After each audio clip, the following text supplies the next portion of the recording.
Ladies and gentlemen, good day and welcome to the Mahindra Logistics Limited Q3 FY22 earnings conference call. As a reminder, all participant lines will be in listen-only mode. There will be an opportunity for you to ask questions after the presentation concludes. Should you need assistance during the conference call, please signal an operator by pressing star and 0 on your touchtone phone. Please note that this conference is being recorded. I now hand the conference over to Mr. Shogun Jain from Strategic Growth Advisors. Thank you, and over to you, sir. Thank you, Tanvi. Good evening, everyone, and thank you for joining us on the Mahindra Logistics Limited Q3 FY22 earnings conference call. We have with us Mr. Ram Praveen Swaminathan, Managing Director and CEO, and Mr. Yogesh Patel, CFO of the company. I hope everyone got an opportunity to go through our financial results and investor presentation uploaded on company's website and stock exchange. We will begin the call with opening remarks from the management, following which we will have the forum open for a Q&A session. Before we start, I would like to point out that some statements made in today's call may be forward-looking in nature, and a disclaimer to this effect has been included in the earnings presentation shared with you earlier. I now invite Ram, Managing Director and CEO of Mahindra Logistics Limited, to give his opening remarks. Thank you, and over to you, sir. Thank you, Shogun, and good evening, everyone. I hope you and your loved ones and colleagues are doing well and safe as we're in the midst of Wave 3. I do hope you all have had a chance to review our results and presentations, which are available on the stock exchanges and our own company's website. Today, I will provide a quick overview of the external environment in the quarter gone by in terms of our end markets and overall developments in the logistics industry. We'll follow that with a commentary on our performance, and our financials. Given some of the margin challenges we had, we'll dwell a little bit more on that, and then we'll also cover a broad update on strategy and some key initiatives across the company. So let me begin just with the external environment. Overall demand for logistics services and solutions continues to see an improving environment and momentum as companies focus on responding to supply and demand volatility with a higher focus on resilience. We continue to see a strong shift towards multimodal movement, especially both coastal shipping and rail shipping in commodities and the automotive sector. The drive towards network expansion and omni-channel fulfillment is resulting in greater traction in fulfillment logistics, last-mile delivery, and an increased demand for integrated solutions. Global supply chains remain pretty fragile, with shortages in containers, shortages in sea movement, ocean movement, and air movement, as we all see some impact of geopolitical factors, both in terms of demand and otherwise.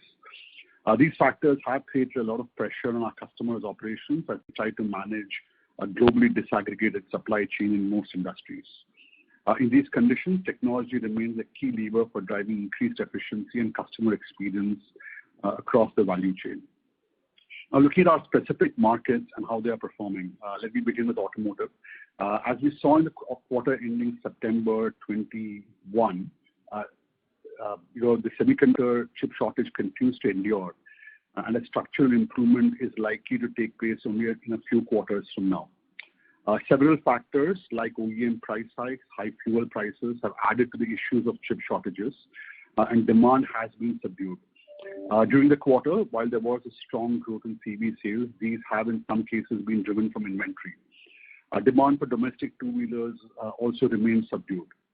Our business in auto, both M&M and non-M&M, was impacted by the slowdown, given lower volumes compared to last year. The volatility in volumes also had some impact on gain-sharing programs we have with our customers. From an outlook perspective, we expect to continue to see volatility here, with improvements coming through only in the latter half of the next financial year. Moving on to farm and agro, the tractor and ag market has seen a slowdown in the last quarter, and there continues to be an overhang.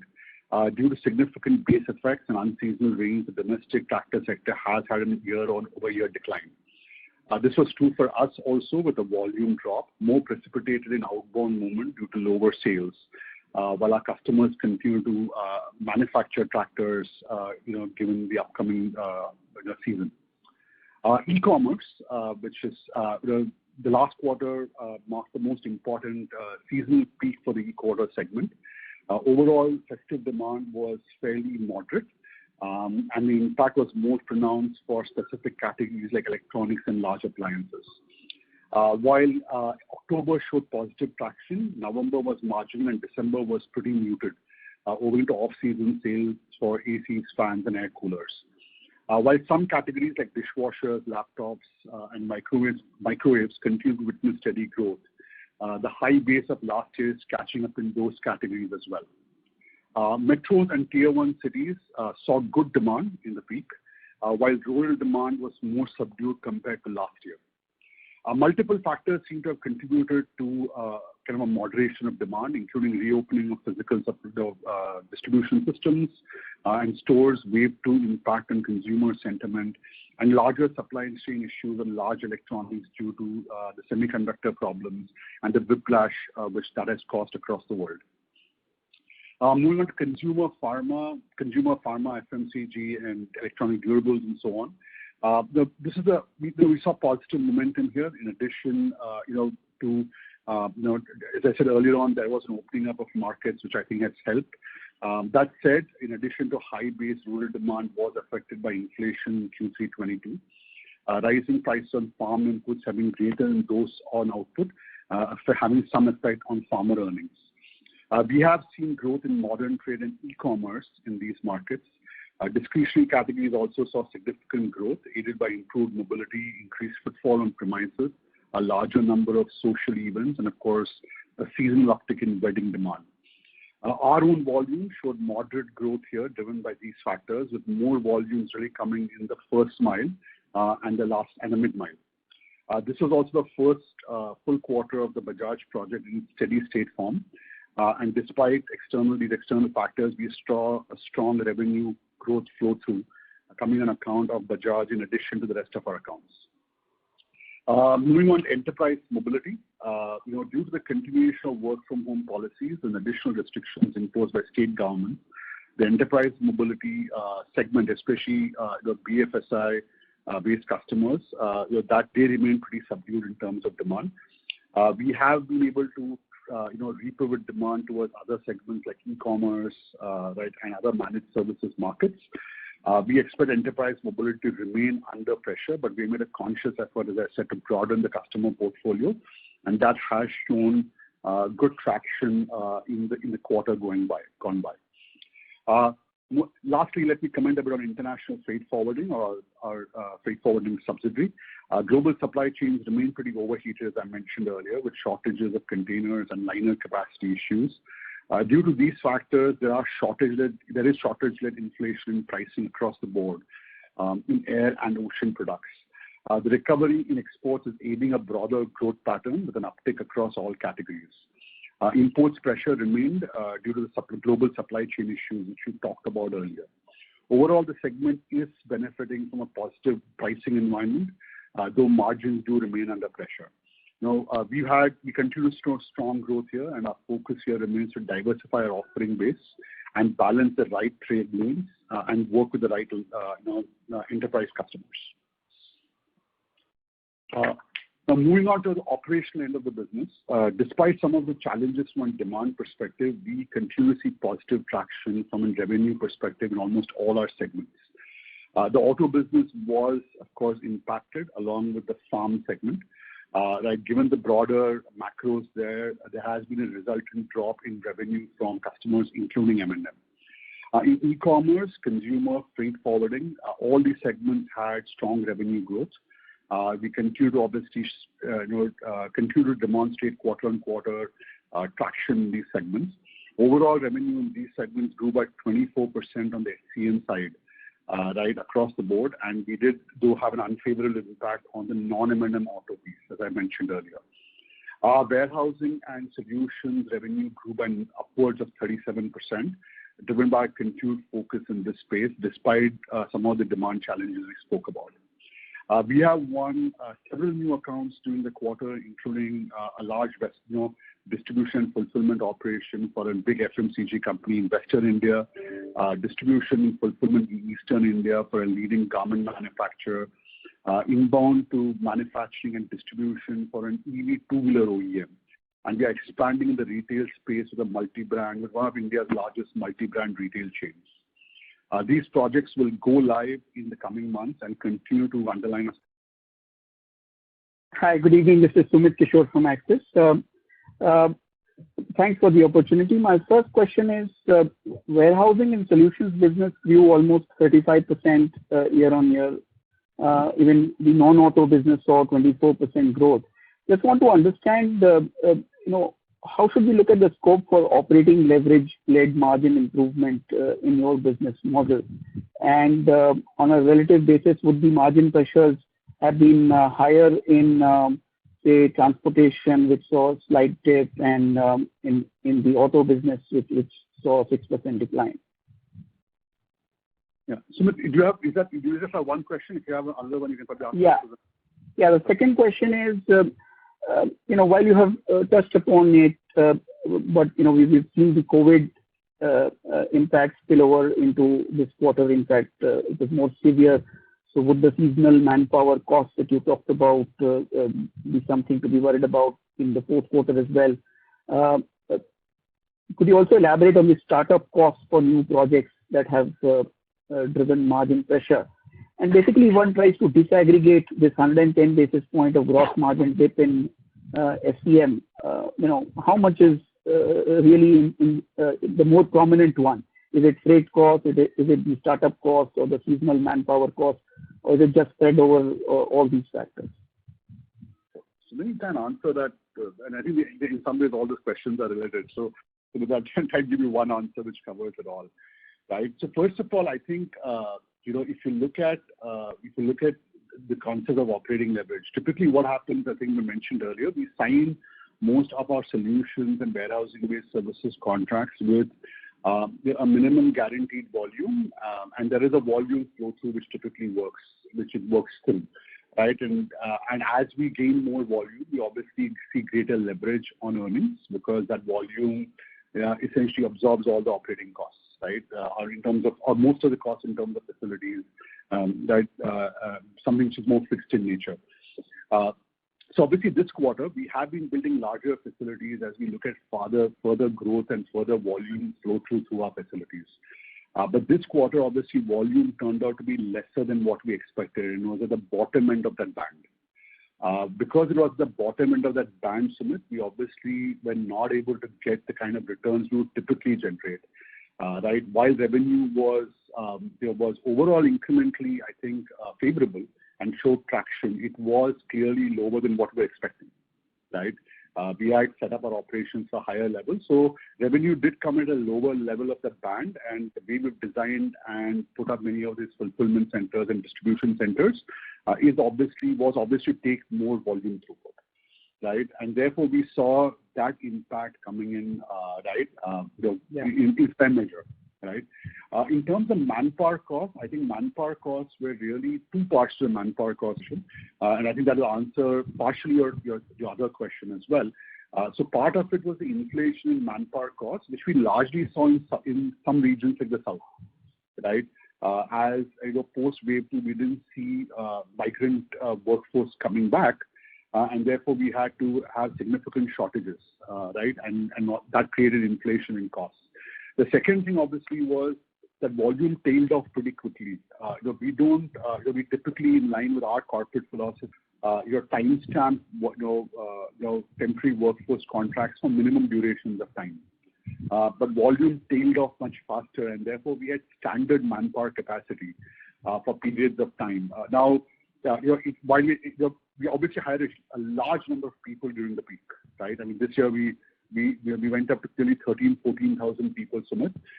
So that actually ends up being fairly material, even if you end up having a 1 month lag, or even if you have several weeks of standard capacity, actually becomes quite impactful to us. Right. So as you look forward, I think we have obviously not cut down and retune some of those manpower assumptions in our business, and also work harder on productivity. So I think we will not see the the excess capacity issue which we saw last quarter. But we will obviously see inflation patterns based on how COVID pans out. I can't clearly say that we will or we won't see it completely, Sumit, given that these are all temp manpower. But what I can say is that as we stand towards the end of Jan, we have shown positive traction there during the Republic Day week, right? Both in terms of cost per person and the way capacity utilization has worked itself, right? From an overall margin perspective, I think at your question, I think our transportation business was largely stable. I think last quarter we had mentioned that we had some flow through from a timing perspective on fuel cost increases. All that, as we mentioned in the last earnings call, has actually sorted itself out. I think transportation business is fairly stable from a margin profile perspective. Because the warehousing and solutions business, which is what is supposed to obviously is the richer part of our business, right, and what we expect to obviously drive margins, was impacted by these factors. I think you also remarked on the startup cost. I think we do have some level of startup costs every quarter. I think a large part of the startup cost this quarter was really the cost around the optimization of the Bajaj contract, right? That's a large pan-India contract. We are doing millions of packages on an annualized basis, right? And we transitioned the entire network over the last couple of quarters, and then we have more than a quarter, maybe 1 and 2 quarters, that we've optimized the entire network as we deploy our technology to optimize transportation lanes, optimization transportation systems, and we also drive productivity in a huge large number of warehouses and FCs across the country. Right, so we had always planned to have a quarter to 2 of optimization there, and that's something which is showing up in the numbers this quarter, right? As we stand, we don't expect that window to overspill, right? It'll probably go on through parts of the fourth quarter, but we expect to basically be able to finish that optimization on plan or a little bit ahead of time. If I had to break this all up into what is the contribution of those in terms of overall kind of margins, I would say that we had probably a 60-40. 60% of it was really around the peak-related issues, both in terms of operating leverage and higher manpower costs, and 35 to 40% was because of new project startup costs, primarily being Bajaj. I hope, Sumit, that answered your question. I'll just try to make it simple. Yes, that was very comprehensive. And just to understand your P&L better, the depreciation increased quarter on quarter and year on year as well. So what was the capex in the 9-month FY22 period? And what are you spending this fiscal and next fiscal probably? I think, Sumit, I'll ask Yogesh to answer the details, but I think what we have said earlier on as well, obviously that debt line increase includes the right to use assets. And as we kind of expand our warehousing facilities, that obviously grows in line with that. And that's why the margin enhancements on our warehousing and solutions business, which have generally delivered, is critical for us. But Yogesh, can you please chip in with the specific numbers, and then we can Sumit move on to the next person in the queue. Sure. Sure, Ram, and hi, Sumit. Specifically to capex per se, and our spend up to December would have been around 70 crores. If you would recall, for the year we had kind of indicated our spend to be between 80 to 85 crores range. So that kind of holds good. Up to December we would have incurred capex of 70 crores this year. Last year as well, we had incurred a capex close to 85 crores full year capex it was. And the increased depreciation obviously is a factor of last year's capex done over the year getting amortized, as well as what we would have done this year. In addition to it, the depreciation amortization, as Ram explained, also covers the lease cost which gets routed through that account in the accounting structure. That's very clear. Thank you so much. Thank you. The next question is from the line of Dipesh Kashyap from Equirus Group. Please go ahead. Yeah, hi sir. Thank you for taking my questions. Sir, your non-Mahindra warehousing revenues have increased 34% quarter on quarter, while the underlying space has not increased. So just wanted to understand how much of this growth is driven by the Bajaj Electrical contract, and how much is driven by the flex warehousing solution that you generally do, right, in this festive season. So, and also if you can highlight, like, what are the typical margins you will see in the Bajaj Electrical contract? Given that it's an integrated contract, the margins should be generally higher than the typical 3PL contract. Is my understanding correct? Okay. No, strategic focus, right, on solutions. Well, the demand side was fairly positive, showed positive traction. Operationally, this was a challenging quarter in some other dimensions. Muted demand, especially in November and December in e-commerce, affected our volume flow through in many of our sites.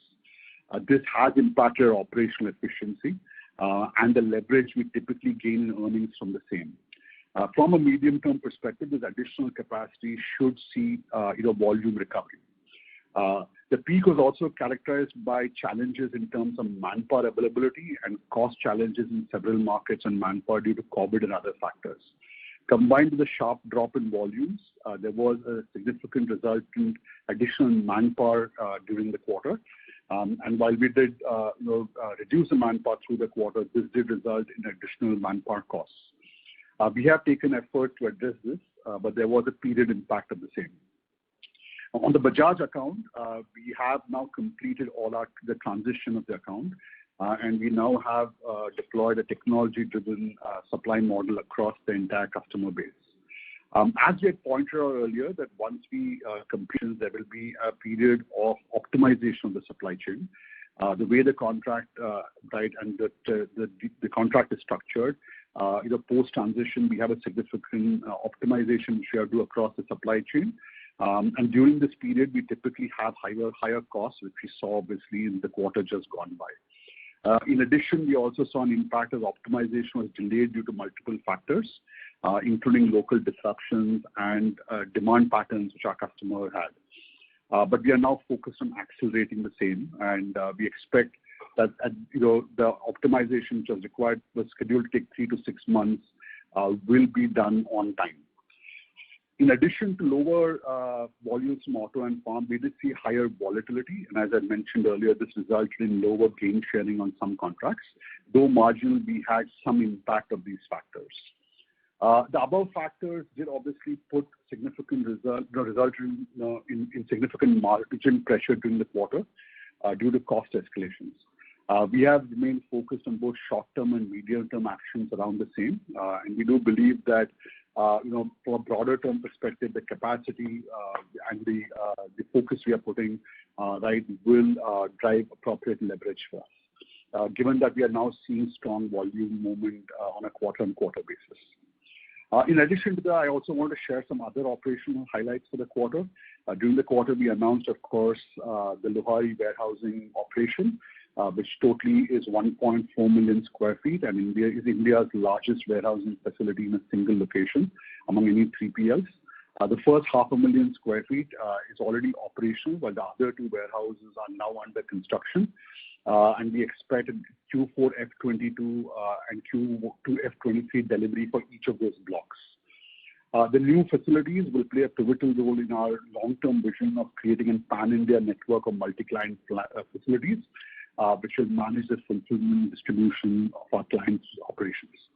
Over 2,500 employees and third-party associates will be employed at peak at the site. The facility, like all our newer facilities, are built to meet our broader sustainability standards, including regulations for liquid discharge management, renewable energy, waste management, right, and has significant investment in state-of-the-art construction technologies.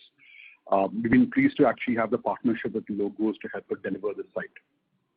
During the quarter, we were also recognized with our Great Place to Work certification. This affirmation continues to underline our investments in creating a diverse and inclusive culture at MLL, where employees can participate in creating a shared future. Our technology investments continued during the quarter. We went live in the quarter with a new platform for freight forwarding, a new warehouse management system, and upgrades to our mobility and transport management platforms.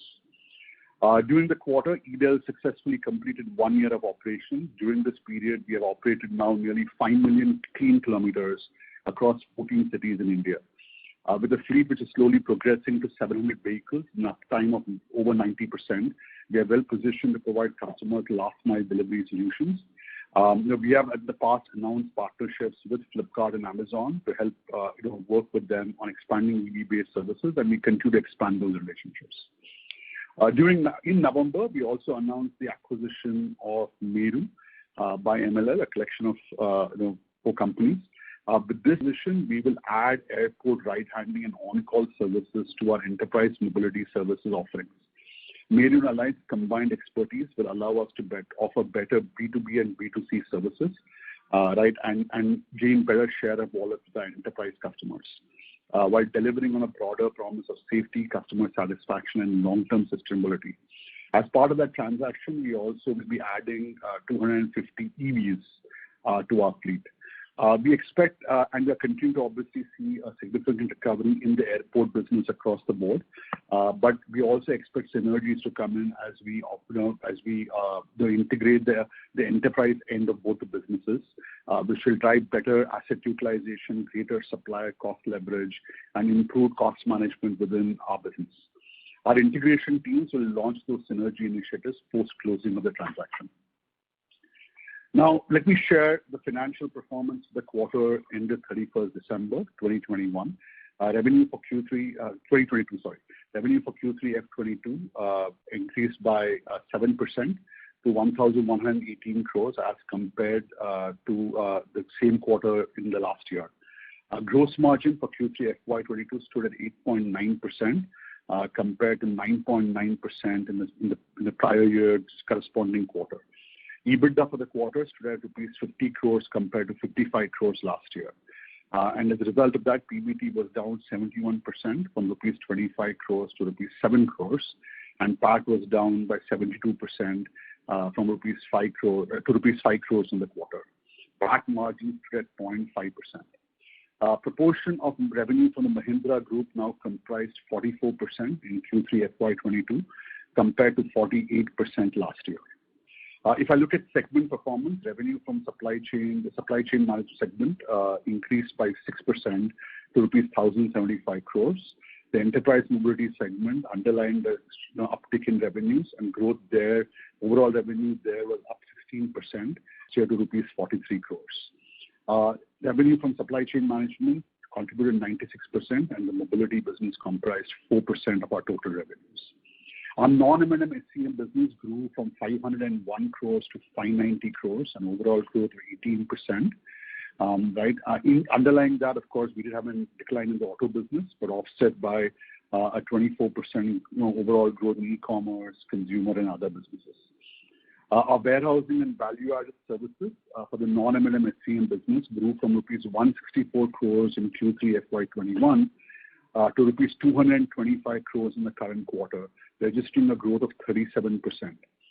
Share of warehousing and value-added services in non-M&M HCM has reached 38% compared to 33% in the same quarter last year. Obviously, we do recognize that while our revenue performance, as I said, we feel has been positive.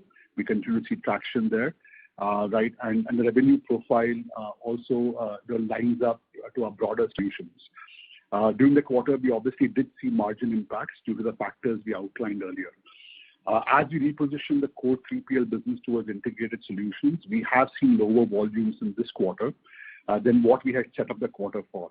And lower flow-through impacted leverage and obviously compounded higher manpower costs. In addition, the Bajaj account had an impact as we have a time lag between transition and optimization, which we had discussed earlier. These collectively are the primary reasons for the margin pressure which we saw this quarter in warehousing and solutions.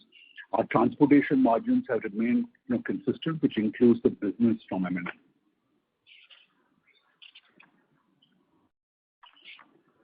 Overall, across all verticals, we continue to witness strong revenue traction, a continuing story now for the last few quarters.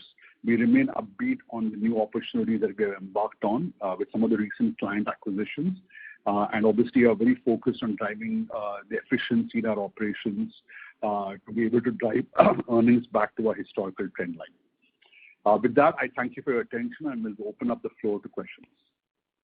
Thank you very much. We will now begin the question and answer session. Anyone who wishes to ask a question may press star and one on their touchtone telephone. If you wish to withdraw yourself from the question queue, you may press star and two. Participants are requested to use handsets while asking a question.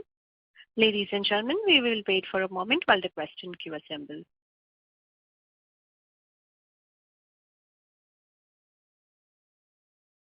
The first question is from the line of Kishore from Axis Capital. Please go ahead. Believe integrated solutions will bring is around, around stickiness and size, right? And that should actually give us leverage from an overhead perspective, right?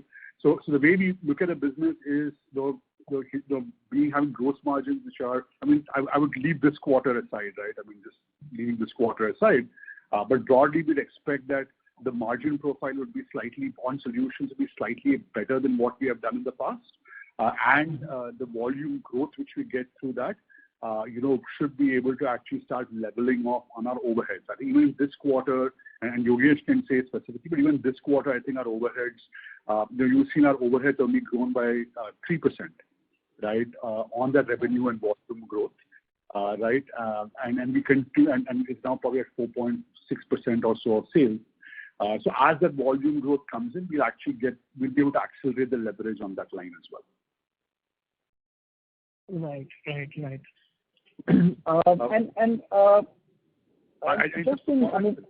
From modeling perspective, Mukesh, probably you and Yogesh can get back to you and have a specific conversation around. Sure. I will get in touch with separately. Again, just looking at say the last quarter and this quarter. Last quarter we had seen an impact of fuel prices, and that would have impacted our transport. And I'm assuming this quarter we would have got the pass-throughs for that, and hence the transportation margins would have gone up because diesel prices actually came off in November. So in a sense, the warehousing margins are actually much lower because the transportation margins would have been up QOQ. And probably this should correct, is what you're saying, after the optimization phase, and we should see a significant increase in warehousing margins. Yeah. So what I would say is, Mukesh, I think I said in last earnings call as well, that we have finished passing through all the fuel increases, right? So that was not the problem. Obviously, transportation volume is kind of flattish, and the Mahindra business is down compared to last year, right? And that's a large part of our transportation volumes as well. So at a gross level, I don't know exactly how it has, I really have to get back to the exact dollar values for that. But broadly, as I've said earlier in the call as well, the transportation margin profile was pretty stable, and in line with the past. And that's why we called out specifically that most of the challenges or the erosion or the pressure we have seen in this quarter has actually been on our warehousing and solutions business. Sure. All right. Thank you so much for this. I'll get back to you. Thanks. Thank you. Participants are requested to restrict their questions to 2 per participant. The next question is from the line of Shyam Sundar Sriram from Sundaram Mutual Fund. Please go ahead. Hi, Shyam. Hi, sir. Good evening. Thanks for this opportunity, sir. You did mention that the higher capacity build up in warehousing, expecting volumes to come through was one major factor for the margin drop. What steps can we take internally to plan better so that these incidents don't reoccur? That's my first point. Secondly, you did mention the flex solutions are on similar margins as the standard integrated solution, standard warehousing solution contract. Now, I'm very surprised given the short-term nature and the enormous stress that it puts on your system. Shouldn't this business be a higher margin business? Or is it, if you have to think about it, is it even worth doing this business with so much of variability and the stress that it brings upon the system per se? This is my first question. Secondly, are there any further startup costs in this first half calendar 22 because this was a 45 bits kind of an impact per se at the gross margin level? Are there any further similar startup costs expected in the first half of the calendar 22? Thanks. These are my questions. So I'd say Yeah. So I think let me answer the second part first. I think, as I said, Shyam, earlier on also, we carry a little bit of startup costs every quarter, right? That's kind of normal to our business. This quarter, we've seen the higher impact of the Bajaj cost, and that network optimization will have a overhang through the fourth quarter. But as we plan right now, we don't expect it to carry into the next FY. Okay. Right. And that's given the scale of the contract, a 3 to 4 month pan-India network. We are doing, 800 to 1,000 trips every day across 11 facilities across the country, 13 facilities actually across the country. So, and delivering to more than 700 delivery points. It's a large optimization, but that should get done through, as I said, the fourth quarter of this year. Apart from that, I don't expect anything really to come out. There is a learning curve, obviously, on scale as well. So I think next time, as we do larger and more projects of the scale of these, I think we'll obviously have a learning curve on getting better at the optimization as well, right, as more volume comes through. In terms of the flex contracts and the other question you had around optimization. So obviously, I think, as you know, we've been expanding. You have to take a call on how you build, warehousing infrastructure and warehousing capacity, right? You can't. So it is a shift function. It's a step-up function. It's not a linear function, right? So that's kind of a bit of the broader, and therefore the horizon of planning has to be a little bit longer, right? We can't add, Shyam, we can't add 20,000 square feet every month, right? That's also suboptimal in a different way. It's probably low risk, but probably also creates low return from a long-term perspective. What we have been doing to optimize it, obviously, is if you look at our facilities, which are and our capacity, which is more flow storage based, we have been trying to divert that across some of the newer clients, and that's why, and been trying to kind of get better, square feet utilization in terms of revenue yield. And we are hoping to consolidate. We started that work actually already, and I think hopefully through this quarter we will see more acceleration of that with some of the newer businesses which are being picked up. The second part there obviously has been to retune our manpower productivity and recruitment assumptions, and that's something which there will be some volatility which probably will continue basically the individual geographies, but we broadly think that at least we are getting that under control, and the Jan peak thus far has been a good, has kind of shown results of the work we have done. Right. So I think the capacity issue, very honestly, I think we feel confident about the fact that it'll kind of play itself out, Shyam, because as I said earlier on, we have to take positions. We can't just build facilities every month, right? And as we build larger facilities, there are long-term productivity and office benefits there, which will start showing up in our margins as well, right? As far as the flex question you had, Shyam, I think flex is a combination of different things, right? There are pure flexes where you're going to middle of nowhere and actually building a short-term flex solution, and those generally do carry a higher margin profile. And then there are large flexes which actually often are kind of attached to an existing node which we operate ourselves, right? So, for example, in Calcutta this year, we did a 3 lakh square feet flex for one of our clients, right? Now that's next to another facility which we operate for the same customer, right? And therefore, the stress which you spoke about is a little bit different, right? The pricing is a function of multiple factors, and I would say the flex model is also becoming more mature. Shyam, I think both in terms of cost management and, of course, in terms of the competitive functionality there also is increasing, right? So we do get, I think, margins. Typically, if we don't have any disruptive factors, we do get margins slightly higher than our typical warehousing business, but it's not a gold rush anymore. I hope that I don't know if that kind of answered your question, but Yeah. I got your point, Ram. But the only question I'm still wondering our revenues have grown 10% sequentially. We have done very well on that. But nevertheless, our earnings on this higher revenue has been lower than what we did last quarter, right? Which means we are losing money by putting up these flex solutions that have lot of variability. Of course, there is a startup cost element also which is there. but that will ease out. I'm just wondering whether is it worth at the end of the day to have these variable businesses. That was my limited point. So sure, Shyam. And I think the capacity issues exclude the flex point. I would say that your flex is not counted as a capacity expansion I talk about. Okay. And the manpower problem was reasonably secular. Typically, you are hiring in many of these facilities, they are manpower intensive to some extent. So you normally have 35-40% cost of manpower, even on a business as usual basis, Shyam. If not in some products, even offerings even higher. So when you see a sharp escalation, let me just obviously comment on both of those, right? So first of all, I think when you look at our warehousing has not exactly been flat quarter on quarter. Typically what happens is we take the end of quarter warehousing stamp, the date stamp to the end of the quarter.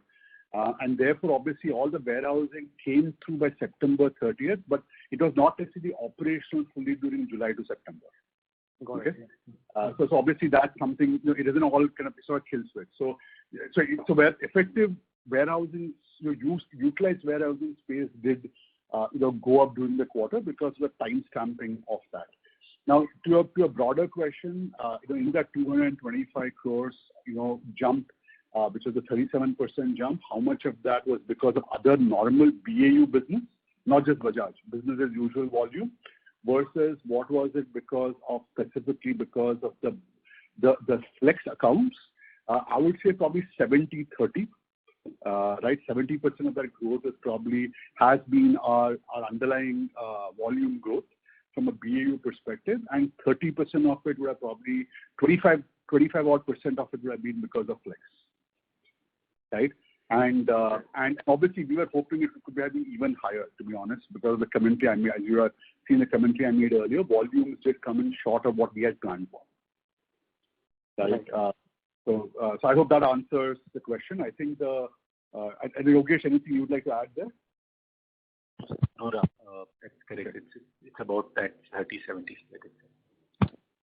Got it. And sir, typical margin profile for this flex solution that you provide, and also about the Bajaj electrical contracts. Sure.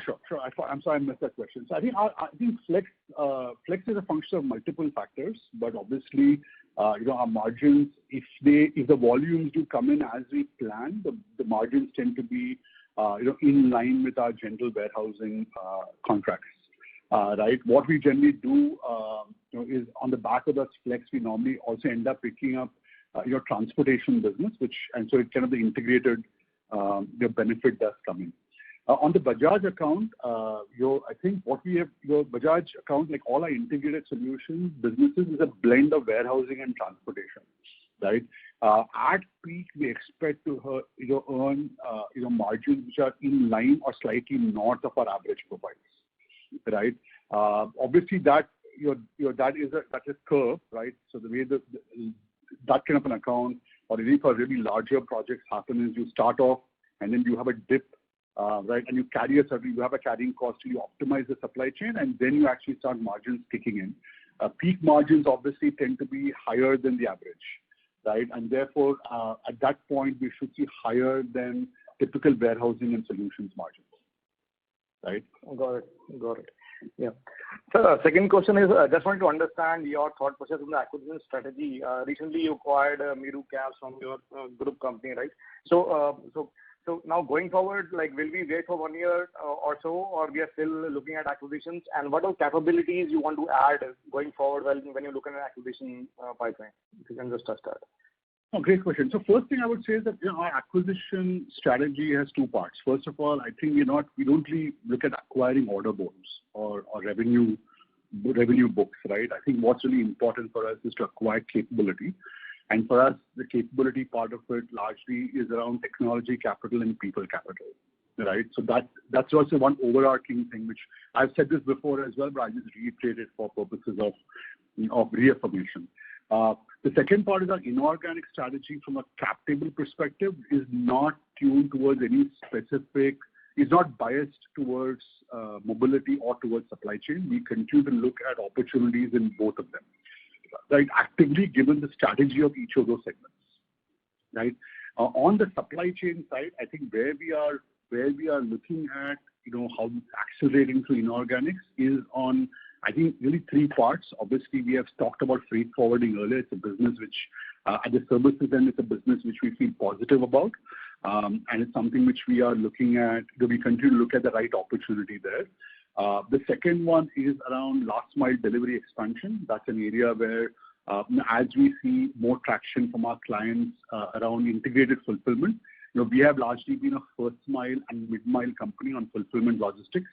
Now, we continue to look at opportunities in last mile if we believe that they bring the right, combination of, of people capital, tech capital, and financial prudence. Right, and financial management, which from an earnings quality perspective.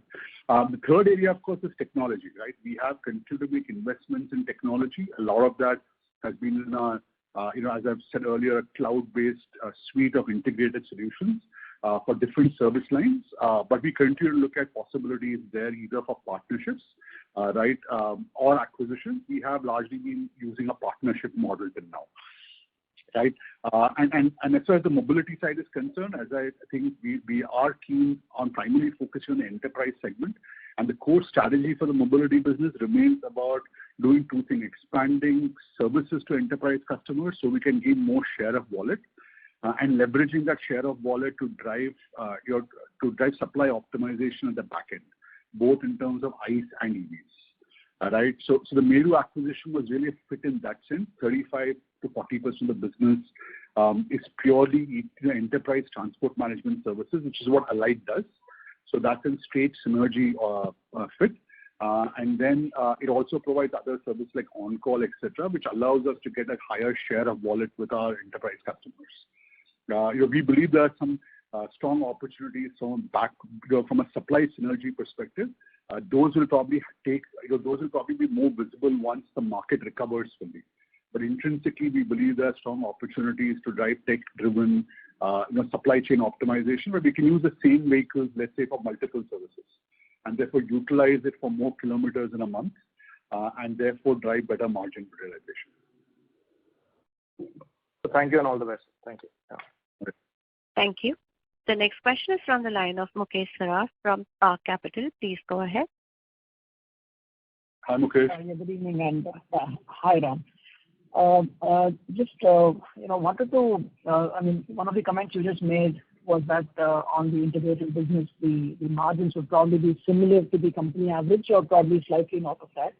So just trying to understand that with your targets of maybe 10,000 crore revenue in, say, FY26, and probably a good portion of the business coming from new integrated solution contracts, what kind of margins, is that average? Is the company level margins that we're looking at, are we looking at a similar 4.5-5% kind of margins? Because if these new contracts come in only at these margin levers that we have. So Mukesh, I'm trying to make it as specific an answer. But I think if you look at it, if you look at the broader growth plan for the company, I think, as you said earlier, three broad parts. I will skip the mobility piece. That's part A. Part C, actually. Part A has been the core 3PL business to reposition ourselves more as an integrated solutions player, right? And part B has been to grow some of these service lines where we historically had low share of business: freight forwarding, B2B express, last mile delivery, and probably kind of create this electric vehicle category in some ways, right? So these are the A, B, and C parts of that kind of roadmap to 10,000 crores, right? Now, if you look at, I won't talk much about mobility, but I think your question is driven by supply chain, right? On the services side, I think on the express side and the freight forwarding side, I think we expect to basically maintain or sustain the margin levels which we are at right now, right? And I think we've fairly been able to moderate, right, and ensure that we are having reasonably good gross margins in forwarding as well, right? And the express business, while we are funding it, will mature to a moderate industry level margin profile, right? The last mile delivery business, as you know, Mukesh, we said earlier, we are cautious about growing there because we have specific margin targets and capability expectations there, right? Now, on the integrated solution piece, which is where I think, which is probably going to be 2/3 of that whole pie, right, over a period of time. But I think what we've said historically is two things. One is that and I think we're still on the same page. One, I think, is that at the gross margin level, net of the AS 116 impact, we expect the margin of solutions to be accretive to the gross margin, right? And today I can say that on the smaller and mid-sized solutions we have done over the last 18 months, whether it's been pharma, whether it's been durables, whether it's been appliances, I think post the correction period which we have at the optimization period, several of those projects are delivering that. Okay. Now, so that's one lever of benefit, just purely at a gross margin level. The other benefit, which we obviously there, now it does have and tail through impact. So I would say this quarter for sure, flex was not the problem for us now. I hope that probably is a good way. If that's what I would summarize it. I don't think flex basically had an overhang on our earnings. Sure. Sorry, just one last question, if I may please. Given that there is a sharp inflation in manpower, I mean, not only for us, across all industries, we are seeing a much higher inflation in terms of the manpower cost. Are there any elements in our contracts with customers that allows us some kind of a pass-through for this slightly higher than expected manpower cost? Yeah, I think, the contracts are generally done in multiple ways, Shyam. I think generally your contracts which are more long term, like Bajaj or some of the other accounts which we do, they normally either carry an index based on minimum wages and so on. Right. Then there are contracts where the volumes are given every year, right, which are manpower driven, and there it's really been it's where we do discuss what the cost impact is. There are some thresholds as they cross, then obviously we have a chance to go back to the customer. But there are bands within which we have to manage the performance ourselves, right? And this year I think and this year was not, and that's why it didn't affect us on flex so much, Shyam, because on flex we actually have a much more near-term window to that cost structure, right? But on our long-term contracts, on our longer-term operations, when the peaks come in and let's say they suddenly result in a spike in costs, it just doesn't affect your flex. Actually, flex probably is better because you're contracted in the short term. It's your base business where actually you see the tail through effect. Understood. Got it. Thank you very much. And if you take Bangalore as a location, then suddenly, you've got 3,000, 4,000 people in existing sites. In the peak, actually the small flex site doesn't cause the problem. The inflation across the board causes it. Understood. Got it. Thank you. The next question is from the line of Aditya Mongia from Kotak Securities. Please go ahead. Hey, Aditya. Hi, Ram. Hi, Yogesh. I had a few questions from my side, which I want to take your perspective on. Ram, the first one relates to the warehousing business of yours. Now, I'm just trying to kind of get a sense that when you say that volumes were not up to the mark, was it more of an issue of demand being weaker at an overall level, or was it an issue of competition getting in more and more? Okay. Aditya, if you want to skip all the questions, we'll try and answer them together. Does that work for you? Sure. Sure, that works. See, the basis of this question, so the other related question was that, somewhere you mentioned that your new contracted capacities are all doing fine. They are fairly well utilized. And still, we are saying that our utilization levels dipped because we had planned for higher volumes and we didn't get those volumes. Does that suggest that the older warehouses saw some customers not turning up? And just kind of relating it to the competition issue again. Let me just explain this, right? So typically, I'll try and do this conceptually. When we kind of contract out the facility, let's say which is X square feet, 1 lakh square feet, for example, we contract out that capacity. That capacity is contracted out through the year for a certain volume and for some parts of the year for much higher volume. Okay? Right? Now, we don't have any white space, or we have very marginal white space in terms of contracting itself. Right? Our facilities are all contracted out. However, what happens is that the contracts basically are built around a certain volume. Now, in that volume band, there is a minimum guaranteed volume, Aditya, which happens, right? And then above, that's a minimum guaranteed volume which the customer gives. And then, of course, you have a higher band in terms of what is the capacity what is your peak capacity, right? Or what ideally you make really great margins at. So this year, the problem was not that we lost sites, right? I mean, all our sites are contracted out. The problem was that if we expected, let's say, 100 units to come, it was actually like 85, right? So if you expected to, I mean, if you compare it to a plant, for example, it's not like a plant was not utilized. But the thing was, instead of making 100 units of a product, it actually made 85. Right, and the challenge for us was that we did see our peakiest days were still 100, right? But then typically the peakiest days tend to last for a longer period of time. This time there's a sharp tail off in terms of volume. And in fact, in December, some of our sites are actually below minimum guaranteed volume, which of course our clients paid for the minimum guaranteed volume. But so that was the factor which was playing around. It's not like any of our sites basically, we didn't have a competitive situation. Let's say our volume went off to somebody else, or we lost a site, or our sites are not actually contacted. What we have stated in terms of what I've said in the past is all that when we have talked about the warehouse contracting, we have said, yes, all our facilities are contracted now. We don't have white space in terms of uncontracted warehousing. But obviously, you expect the warehouses to have a certain flow through in terms of volume. And this year, and we had obviously we've added capacity in the assumption that the volume build up will happen, right? And I think it will. I think this is a time of day or time of kind of season factor. Secular growth will bring in the volume to our facilities, right? At the higher end of that contracted band. But this year, unfortunately, we are much closer to the lower end of the contracted band in many sites. And the higher manpower cost obviously didn't change the cost basis of those facilities. Got that. Ram, the second question that I want to kind of ask was that it's related to the question asked earlier. There is an element of inflation in manpower cost on additional manpower and maybe on existing manpower as well.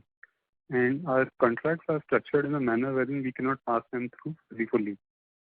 Should this be treated as an overhang on margins in incremental quarters or let's say even incremental years, because these are long-term contracts to be assigned from a warehousing perspective? No, I think, what I would say, Aditya, there are multiple factors here. We control productivity. And total manpower cost is a function of volume of manpower and cost per person, right? So one of our competencies, Aditya, is actually driving better productivity, right? That's kind of what our solution design and our dexterity work and our process capabilities always are, and that's what we do in most of our sites.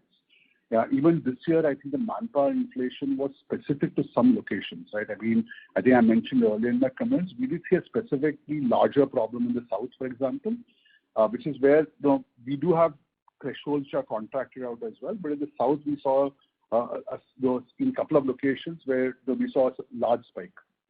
Those are big geographical locations for us, and that was very topical to those areas. We didn't necessarily see it in Delhi. We didn't see it in Ahmedabad. We didn't see it even in Bhiwandi or Pune, right? But we obviously have a fair amount of capacity in the south, so that obviously did impact us. But we still believe that, as I said, we have even coming into right now, we have retuned our work on capacity improvements, and obviously we probably planned for a larger volume, and we could have, and you can plan differently as well. We planned for a higher flow through this year because, by most expectations, I think the peak was expected to be higher than what we thought it would be. Got that, Ram. That clarifies. Last question from my side. You've been talking about adding capabilities to the bouquet of what Mahindra Logistics offers since the time that you came at the helm. Would you think that exercise is largely completed, and maybe last mile is the only part that the company would think through adding to the capability set, or do you think a lot more work still needs to be done in terms of becoming more likable to your customer? Oh, sure. So I'll answer that. It's a simple answer because I obviously have to talk about this a lot often to my other stakeholders as well. So I think 2 years ago, what we said is as we reposition the business towards to the future, we have to add capabilities in three things. Expanding service lines, driving more ability to create your custom industry solutions which are more integrated, and the third one is technology capabilities, right? I think from a service line perspective, I think we have established baselines now. We were doing 7 or 8 services 2 years ago. We've now expanded the offering. Inside warehousing, we offered several new service types. And on transportation, several others, on distribution, on freight forwarding, etc., have made progress. So I would say there probably the larger challenge right now is what you pointed out there, which is last mile delivery. Okay. On the technology piece, I think it's a continuous journey. I've said this earlier, we are never done with technology, but we did put out an 18-month roadmap to get a fundamental architecture on all these service lines together, which we could integrate efficiently. I think that one is probably 85 to 90% done out of it. Okay, so we should really not see a significant bump up going forward from a tech investment. There will be probably a linear expansion on tech, definitely, but but beyond where we have, I don't see a significant bump up on tech. We may make some investments in in blockchain, a bit more in AI, some on automation, but I think those will be par for the course kind of stuff. On the solution design work, I think we are doing some transformation work internally with the help of external consulting, and we probably have another 6 to 8, 9 months of that work, to go there, because that's changing process, people, investing in domain knowledge, and then integrating obviously operations and tech into that offering, into those solutions as well. So I would say, just to recap, services almost there, tech 80 to 90 to 75 to 80% there, and solutions probably halfway there. Got that. Those are questions. It gives me a sense how to think of the company. I'll come back with more questions at the end. Thank you. Thank you. The next question is from the line of Pranay Roop Chatterjee from Burman Capital. Please go ahead. Good evening, Ram, Yogesh, and everyone present. Let me know if I'm audible clearly. Hey, Pranay, I can hear you. Great. Thanks, Ram, for all the details. I had 3 quick questions. Firstly, you mentioned that about 60% of the margin drop this quarter could be attributable to your excess capacity related to your manpower and volume. Now the question pertains to Q4, more on Q4. Given the impact of Omicron, right, and how do you see volumes, and is this overcapacity issue behind us, or should we expect some impact of this in Q4 as well? Secondly, on Meru Cabs, right, when do we expect the consolidation to complete in terms of your financials? And given that Meru had a 18 crore loss in FY20 and about 30 crore loss in FY21, I understand there would be certain rationalizations and the loss would minimize, but could we still expect like a 5 to 10 crore pressure on your bottom line post consolidation? And lastly, a quick question for Yogesh. There's this item called cost of materials consumed in A&L, which came at about 5 crores this quarter. Just wanted to get a sense on what this item entails. Yogesh, do you want to go first, and then I'll kind of cap it up on Q4 and Meru? I'm just pulling out the financials what Pranay is referring to, so just I'll use that. Well, I put them. Let me go first. So I think, so I would say that most of the on that additional capacity and the manpower cost piece, I think Pranay, Omicron obviously is resulting in fluctuating volume. So we are not really seeing volume pick up, and there will be some impact of the flow through, I think, in our facilities through this quarter. But what we have done, I think, on the people side is I think we've got that under control, right?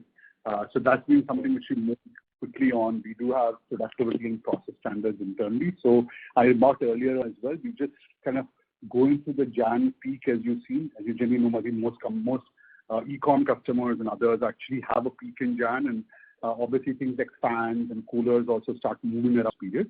And that's something which obviously we have been able to mitigate the impact we saw in last quarter on that. Okay, so I know that. So the manpower side is taken care of. The flow through on volume might still carry some softness. On the Meru piece, yes, I think you raised a great question, right? And I think you've seen the historical, all of you have seen the historical results of Meru. Now what we know the Meru's existing management has already done has been obviously been trying to kind of manage and optimize costs further, right? And what we believe is that as we go in, we expect the three big waves of synergy. The first one is substantial synergy from an overhead management perspective, right? As the volumes have shrunk, we think there's a lot of, all of us have taken cost out, but still overhead typically in the mobility business in terms of tech, sales, marketing, site management, etc., remains of reasonable volume. Now we think that's a straight, just do it kind of synergy, which we expect to come through, right? The second piece really is around the fleet optimization. As we, typically both companies are largely asset light, right? But both are businesses. But clearly we expect that our supplier leverage will go up significantly, right? We will be able to use the same cars for higher hours and higher miles, and therefore, the marginal pricing is obviously, the price of your last slab with your vendor is always lower than the price of your first slab, right? And that's a synergy which we have evaluated and assessed, and we have fairly good line of sight to that. The third synergy is actually around demand optimization. So there, I think, and what we mean by that is two things. One is having a wider bouquet of services allows us to go and get better share of wallet, right? So if you are, if you are General Electric for GE, for example, and we are doing, we are doing ETMS for you. We know that you are also doing on-call. You also have airport kind of pickups and drops, right? So our ability to cross-sell actually is something which should pull in better revenue for, especially for the Meru business. The second part is going to be that better supply obviously means that you will have better availability, right? So we believe that especially for the airport and the on-call business, one big lever will be that we think our supply capability will help Meru have lesser incomplete trips, right? Which is, for example, when you walk out of the Bombay airport, you order a Meru cab and it's not available, right? So that kind of scenario might not happen because we'll bring our supply capability. Now put those three together, I think we expect to significantly have better earnings in the business than probably what Meru has had in the past, right? But that said, I think there will be some negative impact, marginal impact, right, in the first financial year, given the current demand environment. I'm not in the position right now to fully quantify that, but it should be, of course, of a much more managed order than what you might be able to, you may deduce from historical financial statements. Got it. And when can we expect this consolidation to complete? Is it Q4 or is it going to flow into next year? Yeah, we are working through the timing of it, Pranay. So I think hopefully somewhere between the latter half of this quarter or early part of next quarter, we should expect it to get through. I think from a governance perspective, I do believe, and Yogesh, you should add, but you can add, but we have already informed, updated the stock exchanges also about the deferral in closing. That's correct. So at present, we are looking at to wrap it up. The last we had looked at like within end of February. If there's any change, we will again obviously intimate. But right now, that's the timeline we are expecting. Got it. Ram, quick follow-up regarding our margins. I get your point. Still, if you try to look in terms of numbers, can we expect it to go back somewhere near Q2 levels, or would say Omicron impact keep it somewhere in between? Our aspiration, of course, is to try and take it back there. We're working obviously pretty hard on that right now. Right. As I said, there are two, three big impacts. I think the Bajaj optimization costs and the new product, which is the largest part of the startup cost, I think that will have an overhang for net through Q4. Mm-hmm. Okay. I think from a demand perspective, we do believe that we will optimize, while volume flow through in our facilities might be a bit lesser, we will optimize other cost levers to basically offset that, right? And I think the manpower cost piece is already under control. So we don't think that the Q3 issues we had, our BAU business will continue to Pranay for most this quarter, and we don't think Omicron will have an impact on that. Right? So because we run a lot of high volume nodes, right, for our customers in their network. And we'll also see seasonal upticks in some areas, right? So for example, on things like fans, independent of Omicron, we will see some seasonal patterns of strength in Q4 as well. Right. Thanks. And the last piece, I think, Yogesh, if you could. Yeah. So on that piece, I mean, we have, so as part of the value-added services which we offer in our supply chain, Pranay, I mean, there is things which we do in terms of component assemblies at our sites. Things like what we used to do in terms of tire and wheel, in terms of, completing a product, or in farm equipment, certain components also we do. So this is the cost of material consumed in delivering those services. From a breakup of, accounting line items, I mean, since the service is now a defined service within that, I mean, that's kind of called out separately. But this is a cost of material consumed in delivering the value-added services within supply chain. Understood. Okay, great. Thank you. Thank you, Ram, and thank you, Yogesh. Thank you. The next question is from the line of Alok Deshpande from Edelweiss Financial Services. Please go ahead. Hello, Ram. Hello, Yogesh. Am I audible? Yes, Alok. Hi. Yeah.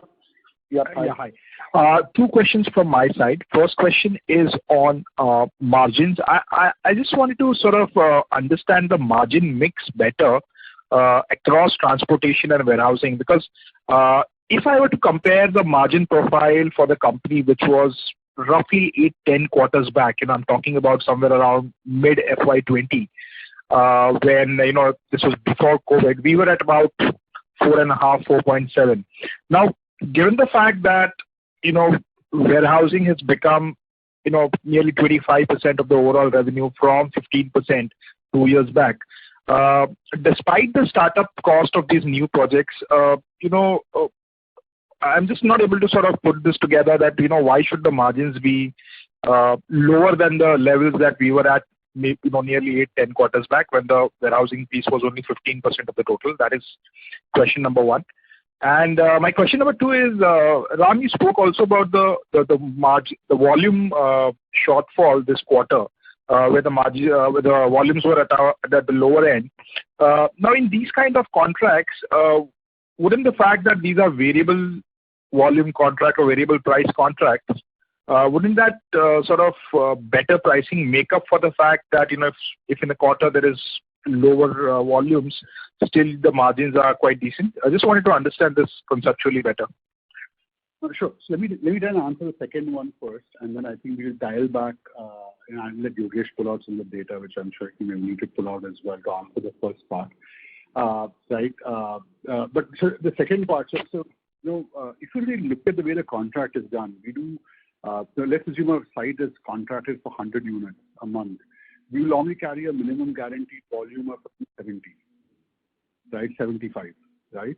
Now, typically what happens is that while we have a minimum guaranteed volume of 75, what will happen is that we will actually, based on the customer forecast, be sizing two things happen. You size the facility for overflow, right? And the second thing which is there is, we will also actually recruit manpower, right, and plan shifts, etc., basis a certain volume. So when I said that the volume flow through has been lesser this month, I mean, think about it. If you're conversant in manufacturing, think about it in that sense, right? Saying that we essentially planned, let's say, 90-95 ka volume, and we essentially lined up all our resources for that 90-95. The volume came in at 75 or 80, right? Now, probably we obviously have, we've been aggressively trying to grow the business, and we've kind of gone after volume growth, right? And putting infrastructure and resources to do that, right? So what has therefore happened is that you have a certain amount of resources which are standard, right? Some of it like your scheduled hours, etc., or operating electricity, etc., you can turn off quickly. Some like your manpower, you actually do timestamp the contract with your vendors for some period of time, right? So if you are contracted them, let's say on a monthly basis, the volume doesn't end up for the month, then you obviously end up with standard manpower, which is a point I made earlier, right? So that's what played out, right? So now you obviously, if you are based on your relationship and your confidence in the planning work you do your customers, you size the business for a certain level, right? Which is kind of what we did this year, and that's what was the capacity flow through problem we had. If the volume had come at 90-95, we would have seen all those resources being used fully, right? Now, the second part, which is what I already said earlier, that then that 85-90 people, let's say the cost was 30 rupees an hour for them. Because of some of this inflation, it might have become 32, 35 rupees in specific geographies. So your cost basis increased in some geographies, and then you obviously saw lesser utilization of these resources than what you had planned for. The good thing is that we, as I said, because these are all manageable in some windows of time, we have obviously taken actions on most of that already. Sure. And the first question on the margins? Yeah, so Yogesh, do you want to throw some color on that? I don't have my files with me right now, Yogesh, so you may just need to pull out some of it, if you can. Sure, Ram. So look, from margin perspective, I mean, is it okay if I just walk you through separately? I mean, I'm just cognizant of, Ram, your calendar time also as well right now at 5:17. Sure, no worries. Yogesh, I'll connect with you later, no problem. Thanks. Do we move to the next question? Thank you. The next question is from the line of Prateek Kumar from Antique Stock Broking. Please go ahead. Hello, good evening, sir, and thanks for the opportunity. My first question is, would you have FY21 numbers for Meru top line PAT, and how has they panned out in FY22? So I don't have the exact numbers. I think there will be filings, etc., which will cover that. And obviously, I think if you reach out to us separately, we can answer that question more specifically. And unless Yogesh, you have the numbers handy. But I would say that compared to F22, F21, F22 directionally obviously has seen growth for them, Prateek, right? That your Meru has largely three parts of the business. The first part is the ETMS business, which is 30 or 35% of revenue, which is similar to what we do in Allied. So that business has not seen a lot of growth. It's kind of, I think, being fairly neutral.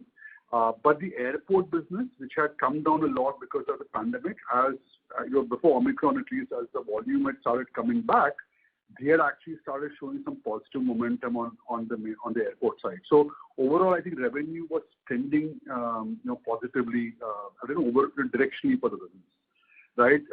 In terms of cost, I think there are multiple factors, but we know that they have also been working on cost optimization. I don't have the exact numbers with you, Prateek, unfortunately, for F21, but I think if you reach out to us separately, we can definitely cover that. Sure, sir. The second question on over past 2 quarters, when you compare Q1 to Q3, our warehousing space has sort of remained stable. In fact, past 4 quarters, warehousing space has remained stable or sort of declined because of, I think, some reasons which you highlighted last quarter. But when we add depreciation plus interest, which has a component of ROU assets, that number has grown 8 crores over past 2 quarters. I'm just adding depreciation and other expense simply. So why has that happened if we have not added any space? Because that is actually weighing significantly, because your PBT in third quarter is 7 crore and that incremental 8 crore is sort of having significant impact on your PAT. So Prateek, what I say first of all is I think that is actually just in our view. But let me kind of say this first. So your first point around warehousing space, I think you see slide 12, and we added this last quarter, Prateek. I think in response to your question, you had only asked in the first quarter, we started breaking down between warehousing and stockyards. Stockyards are very, very low value. They're high space, but they're actually low value and low cost as well. So what you will see generally, I think, if you look at FY21, we ended with 17.5 million. And you could say they ended 18.8 million in Q3 FY22. So you could, I mean, you're probably reasonably logical, which is only gone from 17.5 to 18.8. But if you actually break that down, pure warehousing and stores and line has gone from 11 million to 15 million. Right? So that's been a 35 to 40% growth in terms of the space. Right? In terms of pure warehousing, which is where the depreciation actually adds up, Pratik. Right? So I think that's the curve. And I think you had raised this question. So we started giving this breakup last quarter, right, Yogesh, to help you people actually in response to your questions, to help you understand underlying factors. Okay. Now, so that's one. The second thing I would say is that debt itself carries two parts. It carries a straightforward rental cost, which is really a restatement, right? Our gross margin should actually should basically compensate for that, right? And the second thing is there is an AS 116 timing impact, because that timing impact was AS 116 front-ends the charge. I think Yogesh had explained last quarter also that we saw 3 to 4 crore impact in the quarter because of that. And this quarter also we have seen something similar, I think. Right? Yogesh can probably elaborate on that a bit more. But it is not, I think, accurate to while the overall number might have not increased. I think at a category level and specific to what drives depth, I think there's been a fairly significant increase in capacity. Sure. Thank you, sir. That helps. Yes, so Pratik, in our presentation this time, we have split those two line items also. So you would see that the split which is coming in because of this warehouse space rental cost, which is 116, and the normal depreciation as well. So that will, kind of do that. And another thing is obviously the more costlier space in terms of value added or more standard warehousing which has got added in. There is another element, the third element. I think one more thing I'll add, Ram, on what Ram said, which is certain space which was towards end of Q4 of last year, which was customer-owned space we used to work out of, which kind of translated to our own space. So which also meant that we will not, from a cost perspective, the space count remains same, but the rentals would have come in now.